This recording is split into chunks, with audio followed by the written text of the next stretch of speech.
All right, good morning, everybody.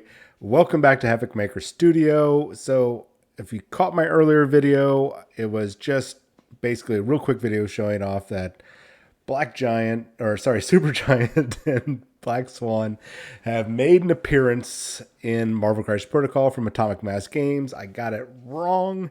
It was not Moondragon and Black Swan. It was not Moondragon and Mantis. It was my girlfriend, Supergiant, alongside Black Swan. And I'm excited and upset, as I mentioned in a previous video where I talked about the giveaway. So make sure you check out that video. So let's talk about Supergiant. Just who is Supergiant? Because she is an obscure character. She has appeared in the comics. I think her first appearance was back in like 2013. She appeared throughout for about 4 or 5 years.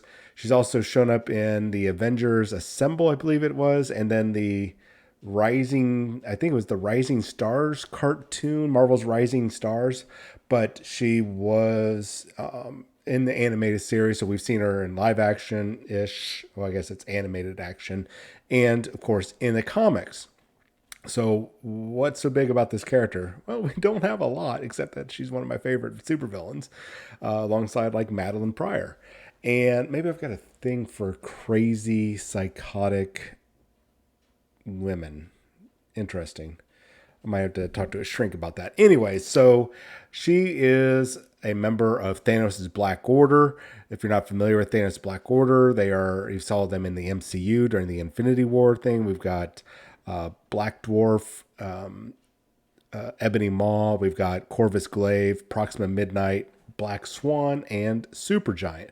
She is an very mentally unstable omnipath and telepathic parasite that looks out for intelligent beings to devour their basically their brains. Not literally their brains, but the mental side of their minds, or the mental energy of their minds. Basically, she likes to devour minds.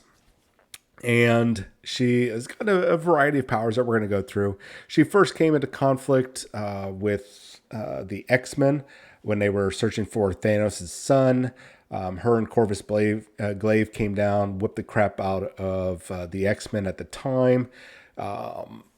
She would journey over to Wakanda during that whole struggle that was going on Earth right there with the Illuminati and the Black Order. She would take possession of Black Bolt, the king of the Inhumans, and tried to destroy Wakanda. Eventually, she gets tricked and she gets teleported far, far, far away to an uninhabited planet where the bomb that she was trying to set off that would have destroyed Wakanda and the surrounding area. It ended up killing her, even though she is a psychic entity. Now, she would come back in, there's these Elders of the Universe. You guys might have seen them in the MCU. One played by Benicio del Toro. I think I said that right. He was the Collector. Jeff Goldblum was played, I think, the Game Master or the Grand Master. There was another one of the other individuals that are part of those Elders of the Galaxy or whatever. His name's the Challenger. So he assembled a whole bunch of people for a contest because that's his thing. And she was brought back alongside the Black Order to compete in this. Now, she would, during the course of that whole thing, end up dying. So, like, Rogue kills Corvus Glaive, and she was killed by one of the contestants from the Lethal Legion when she was trying to take control of Thor's mind. So she's been destroyed or killed twice, but as we know in Marvel Comics, that doesn't last long. Now, I've briefly talked about her powers before, and so let's delve into that. So her powers are the omnipathy, which, as one of the websites talk about, she has the ability to read and control the minds of people of any race. She's quite powerful when it comes to her psychic abilities, especially being a psychic entity, more so than, say, Charles Xavier and or Jean Grey.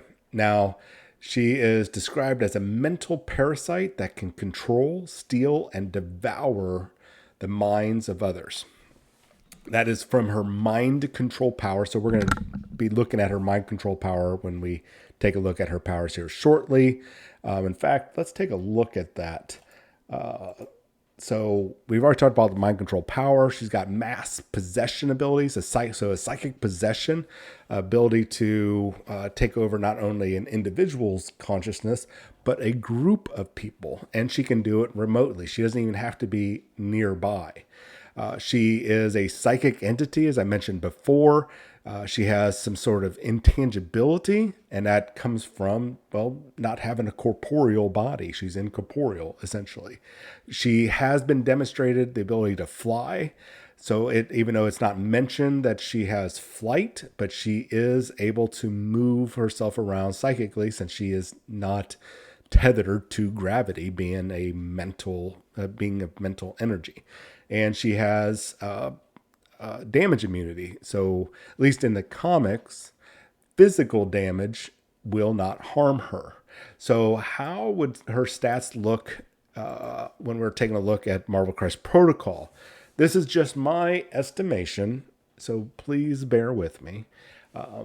This is based on current characters and where I think, based on her powers on the tabletop might intersect. I'm keeping her health, at least on the healthy side, low at a 5, though we could make that a 6 on the days side, as that does happen at times. So her movement, keeping that as a medium movement. She is not, even though she is a psychic entity, and she's, like I said, not bound by gravity and such. She has not demonstrated super speed of any sort, whether she's flying, floating, or running. Her size would keep her at a 2. Very easy. You can even see that in the miniature. It looks like she is on the standard base size, so she would be a medium size or size 2. And I'm putting her at a 5 threat. Some people were talking about a 3 threat, maybe a 4 threat, but she is in the same leagues power-wise as at least as Jean Grey and as Cassandra Nova, who are both 5s. So I think a 5 threat is viable. She, with her immunities to physical damage, I think it warrants, because we still have to be able to do some physical damage in the tabletop to reflect all the various powers and abilities and such. So we give her a 4 for her physical defense, lowered down to a 3 for her energy defense. There could be some warranting of a 2, but I think a 3 is stable, especially for a threat 5 character. And since she is a psychic being, that she has a 5 for her mystic / mental defense. I think that's a fair assessment of all that. Now, whether you agree or not, actually, I won't know if you don't agree. Put it down in the comments. Let me know what you think her stats should be, or am I just right on the nose there? And so let's take a look at what her powers. Now, this is always kind of a wishy-washy, timey-wimey, I'm not sure if I'm on the right path thing. So we're just kind of speculating. I have no inside knowledge currently of what her abilities are. We're just taking a stab in the dark here. So I think she's going to have at least 2 to 3 basic attacks. I'm only listing 2 right now, but definitely 2 basic attacks, maybe a third. So our first one, I think, is going to be kind of a standard fare, a psionic attack, very similar to like the psionic blast or psionic bolt that we've seen with other characters. Good range. With range 4, 5 dice seems to be appropriate at 0 power cost. We'll give it 2 special abilities. One, if you roll a wild symbol, you get maybe the ability to sap power. So this would basically, this would just be your standard. If you cause damage, you get power. And then root, if you got a wild symbol on the dice, then you're going to be able to at least root them. Some sort of control ability, since mind control and possession is her main focus. Then another attack, I think, could be a mind control style attack. Same thing where she's going to be getting a lot of power since she is a parasite and she drains energy.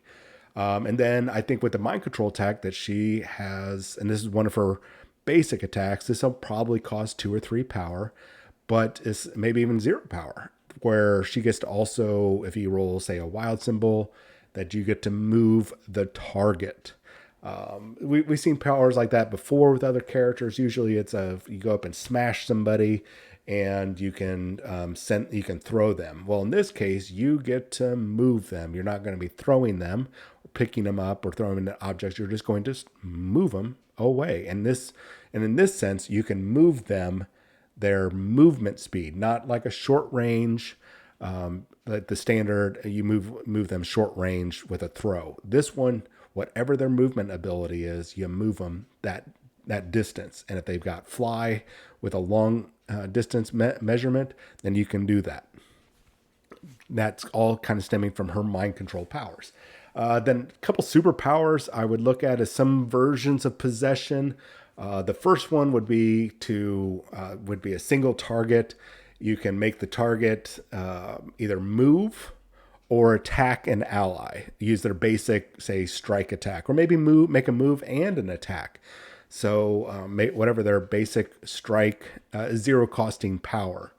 And then another version of this power would be maybe an area effect version of that power, but much more costly, maybe around the 4 to 5 power range.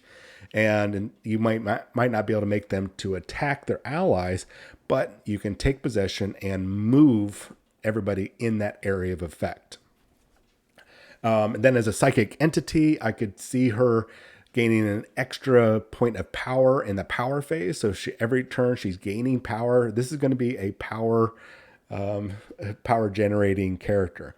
Flight would keep it medium. She's not demonstrated supersonic travel, so I think whatever her base speed is plus the the flight, whether she can fly naturally in the comics or it's because of her intangibility that allows her to basically bypass terrain, just like if you have the flight or the web crawling ability. So I think that's a fair use of the ability. We just call it flight instead of coming up with a brand new name for the power. And then since she has immunity to physical damage, at least in the comics, we give her immunity to bleed and poison, two very physical things. Maybe even incinerate, but since incinerate is energy in a sense, that not in a sense, it is energy. We leave incinerate alone, but bleed and poison, I think, would be two very good things for her to be immune to. So I think right now that's my best assessment for Supergiant. Whenever she does make it onto the tabletop, we'll revisit this once we see the character cards for Black Swan and Supergiant. I've already covered Black Swan before in a previous video a few days ago, and of course now Supergiant. So we'll revisit and see how close we are to this. Now, if you did not catch my the last video I did about the announcement for this, that was just hey guys, I was wrong, and I'm going to do the giveaway. And we just kind of briefly took a look at the miniatures, discussed the sculpts, gave our impressions and a review of that. So make sure you check out that video, like it, and just like this one, like it. And if you haven't subscribed yet, what are you waiting for? Just I know it's a pain in the butt, guys. Take 2 minutes to make an account if you already don't have one and subscribe. Make sure I can see that you have nothing blocking me from seeing who you are as a subscriber. That way, when I do a drawing, which I'll be doing giveaways at least every quarter, maybe more times in a quarter, and you will be automatically eligible for that giveaway. Now, because I messed this up, I'm going to be giving, my prediction was wrong, I'm going to be giving this box away alongside my next giveaway. So it's going to be a double giveaway, probably whenever this drops. So June, I think, time frame. I'm guessing they said Q2, so that would be April, May, June. So between now and June, these two lovely ladies will be dropping into our tabletops. Anyways, you guys have yourself a wonderful day. I'll chat with you later. See you guys.